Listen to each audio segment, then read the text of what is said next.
आज के सत्संग की वाणी स्वामी जी महाराज जी की है।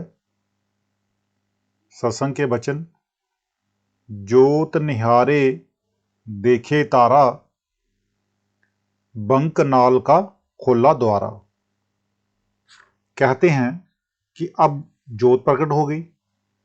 जब जे मन और इंद्रियों को रोककर दोनों आंखों के बीच तवज्जो रखकर सिमरन करेगा तो ये शरीर बेसुध हो जाएगा और आगे प्रकाश आ जाएगा, यानी कि अब जोत प्रकट हो जाएगी।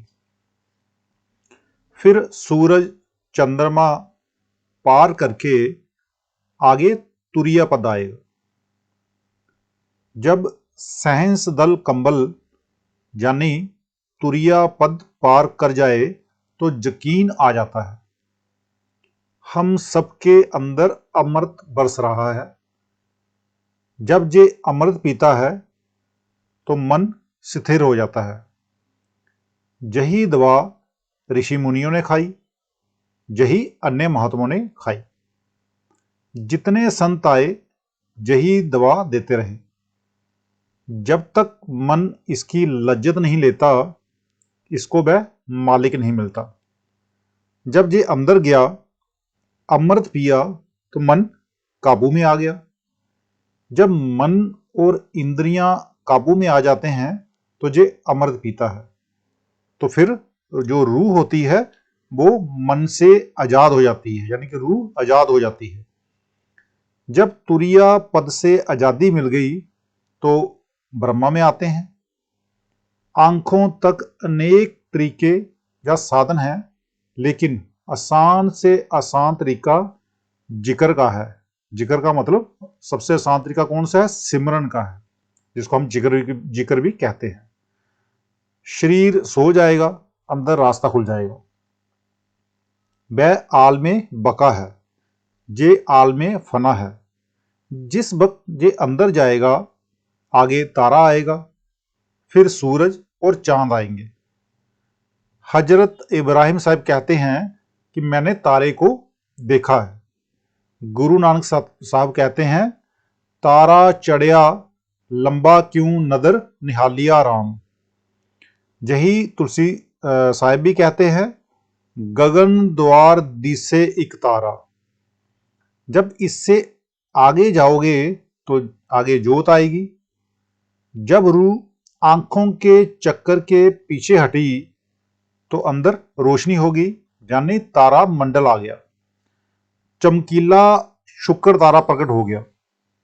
इसमें अपनी रूह को लगा दो। जब रूह लगेगी तारा फट जाएगा। आगे सूरज और चंद्रमा है, इनको भी पार कर जाओ तो आगे जोत आ जाएगी।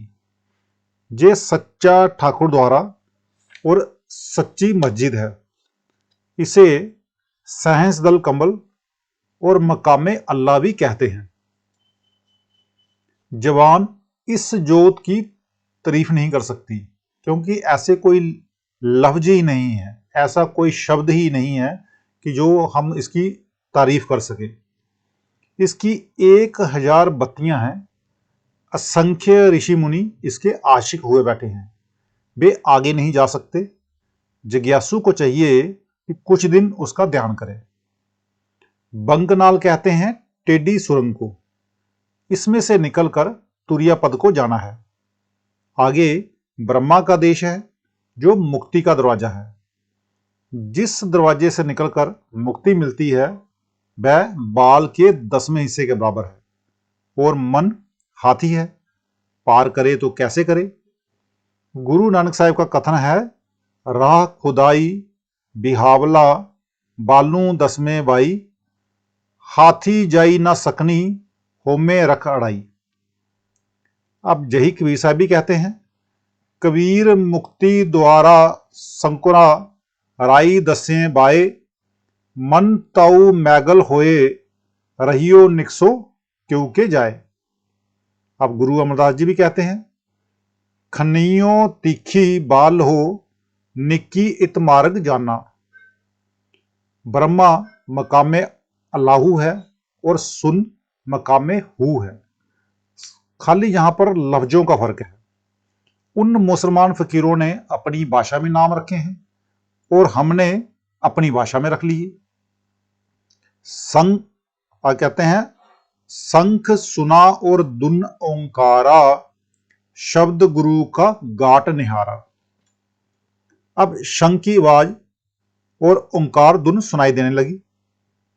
वहां शब्द गुरु का गाट मिल गया। यानी जब तुम रूह और मन को अंदर आंखों के ऊपर खड़ा करोगे तो वहां बांग आ रही है, वहां आपको एक धुन सुनाई देगी, बांग सुनाई देगी, जिसको गुरु नानक साहब शब्द और नाम कहते हैं। वह प्यारे से प्यारा गीत है और हर वक्त हर समय हर एक इंसान के अंदर हो रहा है। तुम सो जाओ मगर वह सोता नहीं। जब उसके साथ प्यार करोगे, उसमें ध्यान लगाओगे, तो वह तुम्हारी रूह को पकड़कर खंडों ब्रह्मांडों पर खींचकर ले जाएगा। वह गाने बजाने वाला शब्द नहीं और ना ही लिखने पढ़ने वाला शब्द है, बल्कि अनहद धुन है। अंदर जाकर उसके साथ ध्यान लगाओ। एक और जगह भी स्वामी जी महाराज कहते हैं, गुरु का गाट निहार, सुरत बांध निज शब्द में। यानी कि वह शब्द धुन है, बांगे इलाही है, जिसको हम कलमा भी कहते हैं। ज्यों ज्यों जे अंदर चढ़ता है, शब्द की लज्जत लेता है, बल्कि दिन रात शब्द का ही सेवन करता है और शब्द को ही सुनता है।